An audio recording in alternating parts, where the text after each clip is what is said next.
So there are obviously many different types of kitchens, many different types of sizes. There is really no best design or perfect design. It really is about what you are looking for and what makes you happy and what makes you inspired to cook and to have family time and just really enjoy your kitchen space.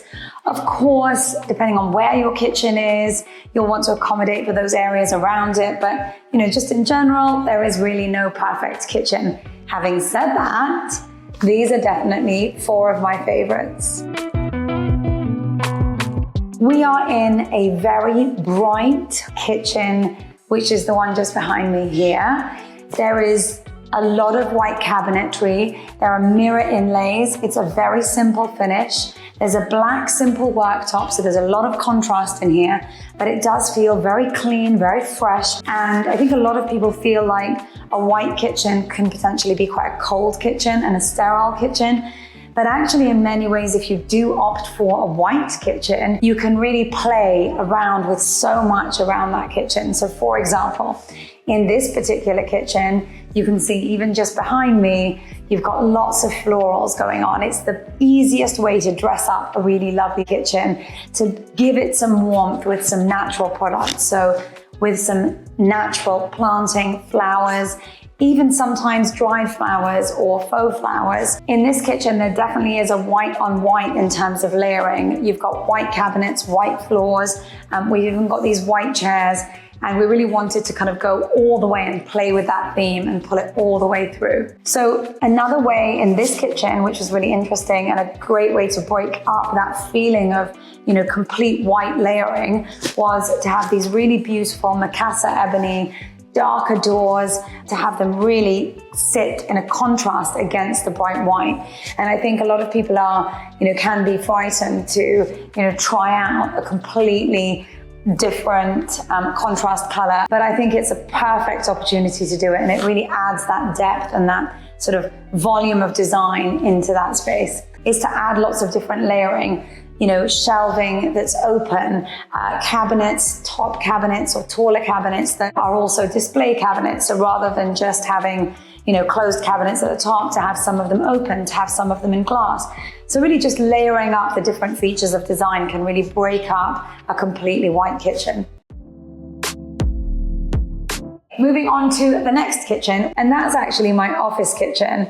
Now, my office kitchen is genuinely one of my all-time favorite kitchens. It is absolutely minuscule in terms of its size. There is so much in there that I love. There's the cleanliness, the really elegant door handles, and we've used a chrome rather than, our usual stance for going for a gold or a brass.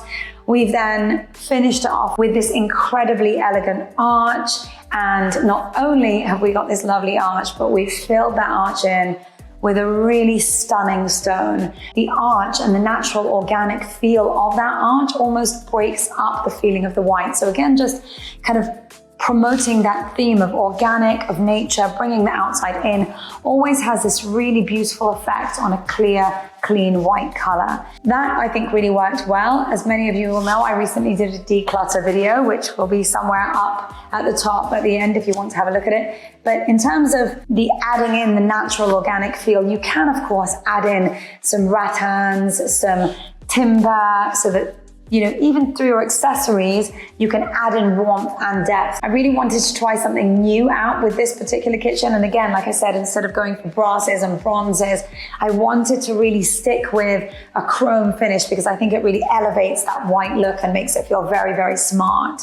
So we did that. We've got the most gorgeous tap that we use here from Waterworks. I just loved using this really country style tap in the very bold chrome that we've used on the handles throughout, just to create this really gorgeous contrast, this very, country tap against this very white modern finish. And I think, the final product looks absolutely fantastic. We've added in just some open shelving again here because we wanted to cut that feeling of white on white and layering. And, of course, within those shelves, you are going to have display items and accessories. So all that helps to break up that sense of white layering, which I do love, but you do feel that if it's a lot of white layering without a sense of break in between, then it can start to feel sterile. So it's quite important to know how and where to break that up a little bit. Okay, so everybody knows my favorite kitchen of all time is my home kitchen. Now, we went all out in terms of the design here, and I've taken my two passions, the love for the countryside and the Art Deco, and really merged those together to create something that is spectacular for me, contrasting those different finishes. I love the fact that we've, kept that openness, whether it's with, opening up the spice jar area and making that a feature, but also opening up the butler breakfast area and making that another feature. So we've really kept it as open as we can. So this final kitchen is simple elegance. It is really such a natural, calming, perfectly put together kitchen. We've styled this kitchen throughout to make it feel, very homely. To me, it does feel quite rustic, but then still quite smart.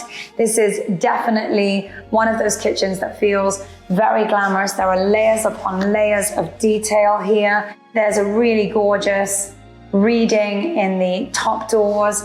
At the bottom, on the bottom doors, you've got some really lovely detailing. The marble finish at the top, for the worktops is exquisite, feels very rich, very luxurious. We've styled that again just to kind of carry on that theme with, a really organic styling. We've got some spaghetti jars, but we've kept them open in this timber looking sort of pot rather than have a standard glass for those pastas. We've then still used the large, big glass jars in another section of the kitchen. We have filled the kitchen with flowers. There's also an area which is, again, I suppose, similar to either a breakfast area or a drinks area, where we've really gone quite heavy in terms of the styling and the planting especially. And rather than have a sort of soft flower area here, we've gone for a much harder planting section. But it really does give that feeling of calm and almost grounding. With flowers, I think sometimes it can feel very uplifting. With this planting pot, it did feel like a definite grounding area for this particular space. So this is definitely another one of my favorites. I absolutely love it. I think just, if you look at all of these kitchens together, every one is so incredibly different. And that's why I wanted to talk about them today. Each one has its own very unique style. I don't think you need to have a particular style for kitchens. I think you've got to do not only what you feel passionately about, but of course what your client wants to live in. For me, a kitchen is definitely a place for food, a place for family, but it's also this one place where everybody seems to come together. So whether you're somebody that loves to cook or just loves to hang out in your kitchen, it is an important place to consider. Do watch some of my videos that I've done just specifically on kitchens, because I think it gives you a really deeper level of understanding of what a kitchen space actually means for you and your family. But in terms of style, I don't really think it matters. I think, there could be potentially some connect with the rest of the house that does feel quite nice, especially if it's an open space. But again, this could be just a solitary area where it's completely different to the rest of the home. And I think all of those decisions are, absolutely fine for you to have, but they are your decisions to make. Consider it carefully. This is somewhere that, has become so much more than a functional space. It is a family space. It is a space that you may spend a lot of time in, so it's worth the consideration. Finally, for those of you who have not subscribed, please do subscribe for more of these videos, but many more. I have so many ideas coming up, not just with regards to kitchens, but all sorts of things around interior design and lifestyle. So please do keep following and press the subscribe and the red alarm button to get notifications on when our videos are coming out.